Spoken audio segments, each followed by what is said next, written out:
Hello, I'm Greta. I'm going to go over the unit plan that Rachel and I built for our project.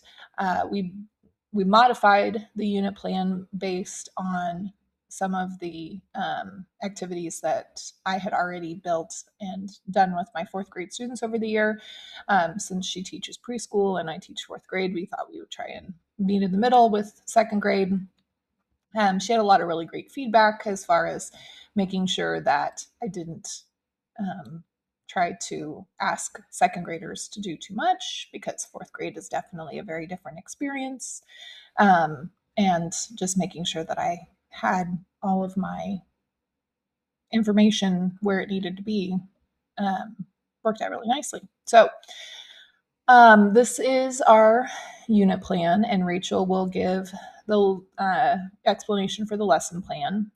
So it's titled Growing Kansas, How Agriculture Has Changed Over Time.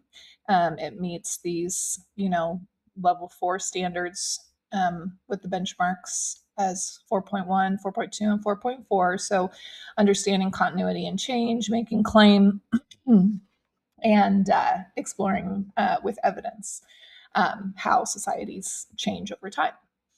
And then if I scroll down here to our compelling question, it is how has agriculture changed over time and how have those changes shaped Kansas communities? So we chose this topic because agriculture really is an important part of Kansas and especially my rural Baldwin community. It's something that many students can connect to through their own experiences. Even students who don't live on a farm have probably seen a farm. I mean, I know that there's tractors that drive through Baldwin on a regular basis. You can't get to Lawrence or Kansas City without seeing farmland. So we wanted to use that familiarity to build historical thinking rather than just simply teaching facts about farming or having it, making sure that we weren't becoming a science unit about plants, growing plants. So um, that's the why of it. But um, the when we were building it, we did a lot of modifying to make sure that we could meet those historical elements. We did the understanding by design framework for building the unit. So we looked at what we wanted our outcomes to be first, and what do we want students to understand when the unit's finished. And I mean, there's going to be vocabulary and there's going to be timelines and things like that, but really we wanted them to understand continuity and change over time, to be able to look at historical photographs and see how things have changed in the communities, especially in the communities where they live, and then make predictions about what the future might look like too. So um, all right. So our formative assessment, um, or our diagnostic assessment, I guess, is the one we want to start with first. Um, we're looking at KWL charts and looking at students' background knowledge and be able to address any misconceptions that they might have. We will work on formative assessments throughout the unit with things like graphic organizers and visual timelines, a lot of collaborative discussions. Fourth grade doesn't is pretty good at writing a paragraph. Second grade needs to maybe have some support writing some sentences. So even if the sentence is not a fully formed sentence, they can use sentence stems or um, deliver a spoken statement instead to be able to get those kinds of things. So teacher observations are going to be a big part of those formative assessments. And then our summative assessment is for the students. That final project is to create a digital museum, which would kind of be just sort of a slideshow that points out what pictures they're looking at, what evidence they're using to see, what has changed, what has stayed the same, and they're thinking for why that has been the way that it has done. Um, Interviews with their grandparents, things like that they can use to help um, build their understanding of history based communities. And let's see, we wanted to make sure that it was inquiry based because we didn't want to lecture second graders even fourth graders, not a fan of lecturing.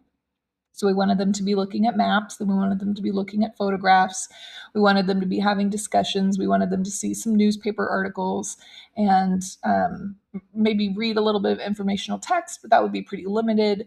But we want them to really, we might have to point them towards that change, but we want them to discover those changes themselves and to be able to see it rather than just have it pointed out to them. So we also spent a lot of time making sure that we were planning for all learners. Since we were trying to meet in the middle with our grade levels, we wanted to make sure that it was going to be an accessible experience. So we've got, like picture supports, we've got vocabulary cards, we've got sentence stems, fill in the blank kinds of activities for students to be able to work with, being able to interview each student to make sure that they're understanding, the process and what a timeline looks like and what, the continuity and change looks like throughout all of the pictures. But we also just wanted to make sure that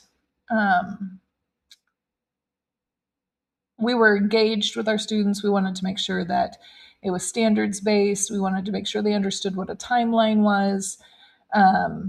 And making sure that they were able to see how history has affected them today and how to recognize that then later on as they grow and see change throughout the years. So I think that hits on most everything that we need. But yeah, Rachel will finish up with our lesson plan content. Thank you. Hi, I'm Rachel. So Greta and I came up with this unit plan and lesson plan with the goal being to explore how farming in Kansas has changed throughout the years. It is a second grade history lesson with the compelling question of how has agriculture changed over time and how have those changes shaped Kansas communities, which aligns with the benchmark standards, basically just going over like how the students will recognize and evaluate continuity and change over time. So, the procedure that I came up with for just like a daily lesson plan was to present like a gallery for the kids to explore of pictures from then and now that are related to farms in Kansas. I would provide them with a variety of different objects like a toy horse or a toy tractor, shovels, seed packets, etc., just things that have to do with agriculture, allowing them to have like a lot of visuals as well as like hands-on materials. Asking questions throughout the lesson, like what objects do you think would be used on farms the most? Which items do you think were used from a long time ago? Which items do you think were used now, etc. After conversing with the students, just explaining that we can learn from the past by studying items like the pictures that we've gone over and tools and different artifacts, and we can learn from the past by reading stories and looking at videos and things like that, just to see what farmers used to do. As soon as, they go through the gallery wall of our, like around the classroom with all of the old pictures and the new pictures, just providing them with just the different objects to explore, asking them questions as they go, allowing them to have like an observation sheet that they can fill out, having visuals on that to support students who might need it, and so the sheet will just use simple and short questions to just make sure that the children are comprehending what they're seeing and learning, asking questions like, what's one thing that you notice that's different? What's one thing that is the same? And connecting the lesson to the students' personal lives by asking questions like, where do you think, vegetables come from? Or have you ever visited a farm before? What do you think would happen if farmers did not, grow food? And just get them thinking about the connection between what they're eating and, and how that relates to farmers and agriculture.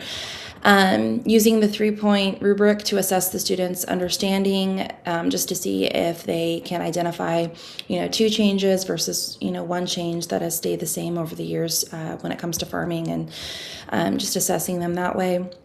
And then wrapping the lesson up with explaining to them and reiterating that farmers in Kansas have helped feed families for years, and then farming has changed over time, but farmers have figured out new ways to grow food so that they can feed others, not just their own families, and really just explaining how, back in the day they were limited, but they used what they had to feed their families and the communities. But now with technology and the variety of different tools that we have now, they're able to, reach out and, give food to states like, Iowa or Missouri or whatever. It's not just in Kansas. And so just looking at the pros and the cons of, just how agriculture has changed over the years, and then just making that connection to their daily lives, and just appreciating and reiterating that, farmers do a lot for us, and without agriculture, we wouldn't have what we have today. And just to appreciate all that they do, and to understand how to solve problems and use what we have wisely in order to help those around us. So